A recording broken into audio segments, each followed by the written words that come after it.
15 अगस्त लाल किले से प्रधानमंत्री नेहरू ने जो कहा था वो मैं जरा पढ़ता हूं। लाल किले से भारत के प्रथम प्रधानमंत्री ने जो कहा था वो पढ़ रहा हूं, नेहरू जी ने। उन्होंने कहा था, हिंदुस्तान में काफी मेहनत करने की आदत आम तौर से नहीं है। हम इतना काम नहीं करते जितना कि यूरोप वाले या जापान वाले या चीन वाले या रूस वाले या अमेरिका वाले करते हैं। ये नेहरू जी लाल किले से बोल रहे हैं। यह न समझिए, यह न समझिए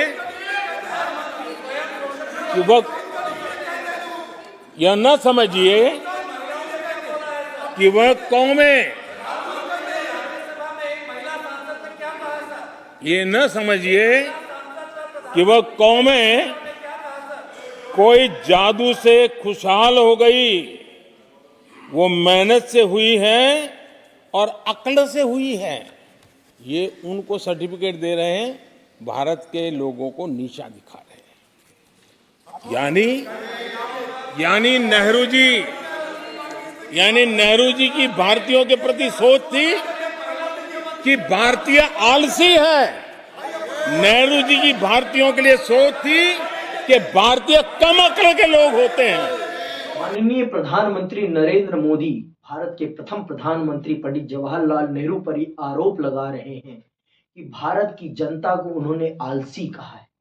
क्या गलत कहा है पंडित जवाहरलाल नेहरू ने?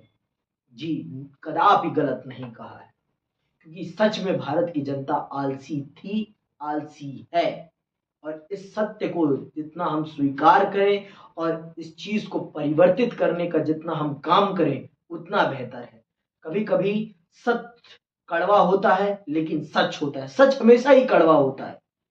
सच सुनने की हमें आदत रखनी चाहिए और सच बर्दाश्त करने की और अपने आप को परिवर्तित करने की हमें शक्ति रखनी चाहिए, क्योंकि सत्य सच में कड़वा होता है। और पंडित जवाहरलाल नेहरू इस देश के निर्माता हैं, क्रिएटर हैं।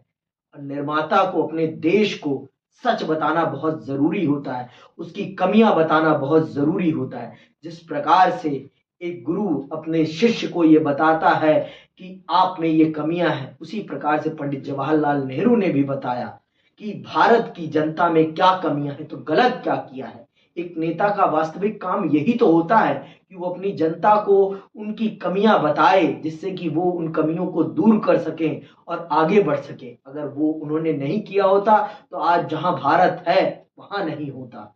इस बात को भी तो माने। और उन्हीं की बदौलत ये भारत आज पूरे विश्व में अपना डंका बजा रहा है।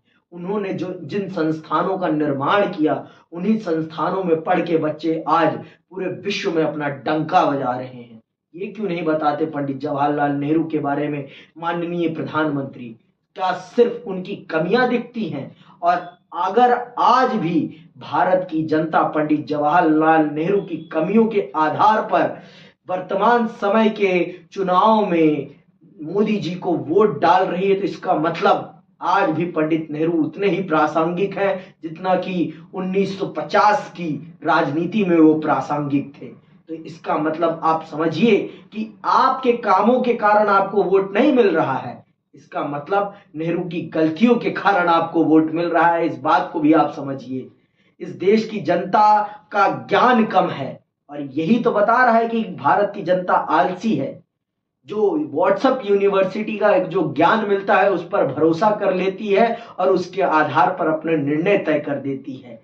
वो किताबें पढ़ने की जहमत नहीं करती। अगर वो किताबें पढ़ने की जहमत करे तो उसे सत्य पता चले कि नेहरू ने करा क्या है, गांधी ने करा क्या है, सरदार वल्लभ भाई पटेल ने क्या करा है, नेताजी सुभाष चंद्र बोस ने क्या करा है और महान भगत सिंह साहब ने क्या करा है इस देश के लिए, बाबा साहब अंबेडकर ने क्या करा है, लाल बहादुर शास्त्री ने क्या करा है इस देश के लिए, इंदिरा गांधी ने क्या करा है। ये जहमत ही तो नहीं कर पाता भारत कि वो किताब पढ़ सके। और इसे आलस नहीं कहेंगे तो क्या कहेंगे? आजकल पॉडकास्ट सुनकर हमारे देश की जनता अपना ज्ञान बढ़ाती है, किताबें पढ़ने की जहमत नहीं कर पाती, तो ये आलस नहीं तो और क्या है। अगर आज भी आप देखें तो इतने सारे फूड डिलीवरी एप्स, घर पर पहुंचाने वाले सामान के एप्स अगर सक्सेसफुल हैं तो इसके पीछे कारण क्या है? भारत के लोगों का आलस है कारण। तो अब आप मुझे बताइए, क्या भारत आलसी नहीं है?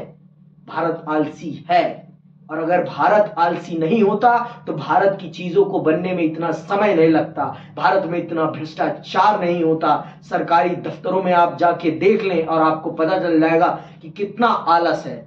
इस देश में आलस की कमी नहीं है। इस देश के विद्यालयों में सिलेबस कंप्लीट नहीं होता सिर्फ आलस के कारण। टीचर प्रतिदिन टालते हैं अपने काम को, तो ये आलस नहीं तो और क्या है। अब आप मुझे बताइए माननीय प्रधानमंत्री जी, और अपने देश की जनता की गलतियां बताना इस देश के नेता का कर्तव्य होता है। जितना ऊर्जा प्रदान करना उसका कर्तव्य है, उतना ही अपने जनता की गलतियां बताना भी उनका काम होता है। तो उन्होंने तो अपने कामों को किया सही ढंग से। अब आप करिए अपने कामों को और अपने काम के दम पर वोट मांगिए, धर्म के नाम पर वोट मत मांगिए। और आपसे मेरा अनुरोध है कि झूठ तो खास कर मत बोलिए, क्योंकि बहुत से लोग सच में किताबें पढ़ते हैं और जो किताबें पढ़ते हैं वो आपका पर्दाफाश करने के लिए बैठे हैं। इसी के साथ मैं विदा लेता हूं। जय हिंद, जय भारत।